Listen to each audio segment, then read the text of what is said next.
London से पढ़कर आई और पहली बार में सांसद बन गई। जी हाँ, हम बात कर रहे हैं कैराना से नवनिर्वाचित सांसद इकरा हसन जी की। इकरा जी, लंदन से आपने स्टडी की और उसके बाद हालांकि आपने जिला पंचायत का भी चुनाव लड़ा था, अब आप सांसद बनी हैं पहली बार।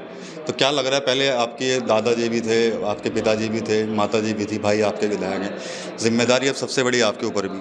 जी, बिल्कुल, मुझे पूरा एहसास है कि बड़ी ज़िम्मेदारी है और बहुत लोगों की उम्मीदें जुड़ी हुई हैं। तो मेरी कोशिश यही रहेगी कि जिस तरीके से आज तक मेरे परिवार ने, मेरे पिताजी ने सभी लोगों को साथ लेकर सबका काम किया है, तो उन्हीं के पद चिन्हों पर चलकर मैं भी लोगों की उम्मीदों पर खरी उतर सकूँ, यही मेरी कोशिश रहेगी। जिस लोकसभा से आप सांसद बनी है वो कहीं ना कहीं एक हॉट टॉपिक रहा था, सिर्फ हिंदुस्तान में नहीं बाहर भी चर्चा होती थी कैराना प्लान को लेकर, लेकिन उस कैराना में आपने जीत हासिल कर ली, तो उसके पीछे क्या बड़ी वजह मानती हैं आप? जो हमारे यहाँ पर जितने भी लोग हैं, जिस भी समाज बिरादरी से आते हैं, वो अवगत हैं हमारे परिवार से, हमारे परिवार की शैली से। और लगातार जिस तरीके से मेरे पिताजी ने वहाँ पर एक भाईचारा बना कर रखा था, सभी लोगों के काम होते थे, मैंने कोशिश करी है अपने चुनाव से पहले कि मैं उसे रिवाइव कर सकूं। और मुझे लगता है इसमें बहुत बड़ा हाथ हमारे लोगों का है, जिन्होंने हर चीज़ से ऊपर उठकर सिर्फ अपने काम को प्राथमिकता देते हुए मुझे जो वोट किया है, चाहे वो किसी भी समाज से हों, किसी भी जाति से हों, सबका मुझे वोट मिला है, आशीर्वाद मिला है।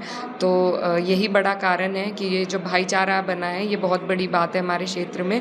और मेरी कोशिश यही रहेगी कि ये भाईचारा बना रहे, इसको हम और मजबूत कर सकें, क्योंकि चुनाव से भी बड़ी जीत यही है हमारे लिए, ये भाईचारा बनना। भारतीय जनता पार्टी को जो सीटें कम हुई हैं और पूरे अगर सहारनपुर मंडल की हम बात कर लें, सहारनपुर, कैराना और मुजफ्फरनगर की, तो उसके पीछे क्या मानते हैं कि क्या कुछ नुकसान हुआ है भाजपा को इस बार, और किस कारण से वो लोग अपनी सीटें भी गंवा गए हैं? जी, मुझे लगता है पिछले 2 टर्म में लोगों को बहुत उम्मीदें थी भाजपा से, क्योंकि डबल इंजन की सरकार थी, लेकिन लोगों की उम्मीदों पर ये सरकार खरी नहीं उतर पाई। और साथ ही साथ और उनकी कमर तोड़ने का, महंगाई ने, बेरोज़गारी ने, कोई ऐसा वर्ग नहीं था जो परेशान ना रहा हो इस सरकार में।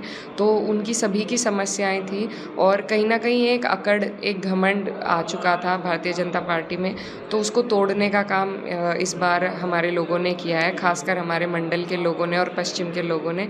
तो उसी का कारण है कि भाजपा को ये खामियाजा भुगतना पड़ा है। और मुझे लगता है 27 में और बेहतर तरीके से लोग जवाब देंगे और समाजवादी की सरकार आएगी। आजम खान साहब जेल में हैं, कहीं ना कहीं कुछ लोग जो हैं, विशेषकर अभी चंद्रशेखर की बात कर लें तो कह रहे हैं जेल में रखा हुआ, कोई उनकी सुनवाई नहीं हो रही है, आजम खान को लेकर आवाज़ नहीं उठ रही है, तो क्या कहेंगे आप इस पर? जी बिल्कुल, उनके लिए सब हम पार्टी के लोग भी परेशान हैं। और लेकिन कुछ मामले जब न्यायालय में होते हैं तो सिर्फ मीडिया में बोलने से उनका समाधान नहीं हो सकता। और पार्टी बुनियादी तौर पर जो पैरवी करके उनके केसों की, उनकी मदद में लगी हुई है। जो उनके वकील हैं वो एक टाइम पे मेरे भाई के भी वकील हुआ करते थे, उनसे लगातार हमारी भी बात चल रही है। तो और पार्टी की वो खूब मदद कर रहे हैं, पार्टी के कहने से वो उनकी खूब मदद कर रहे हैं और उनकी पैरवी बेहतर तरीके से हो रही है। लेकिन ये मामले क्योंकि न्यायालय के समक्ष हैं, तो इस पर जो भी मामला है उसका फैसला तो न्यायालय से ही आ पाएगा। उपचुनाव होना है उत्तर प्रदेश की 10 सीटों पर, तो क्या कुछ रहने वाला है इस बार इस उपचुनाव में? जी, हमें जिस तरीके से हमारी पार्टी ने, गठबंधन ने बेहतर प्रदर्शन किया है और वैसी उम्मीद हमें उपचुनाव में लग रही है कि सभी सीटों पर गठबंधन जीतने वाला है। एक आखिरी सवाल और लूँगा, कैराना को लेकर क्या कुछ प्लानिंग है?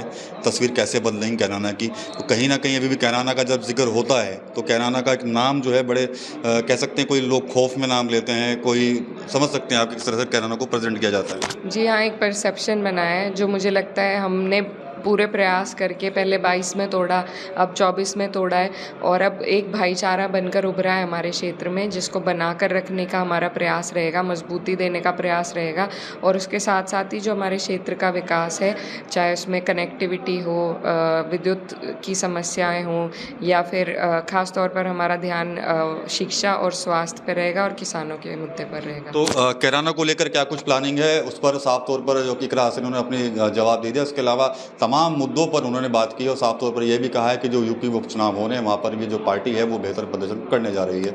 TV9 यूपी के लिए सहारनपुर से विकास कपिल।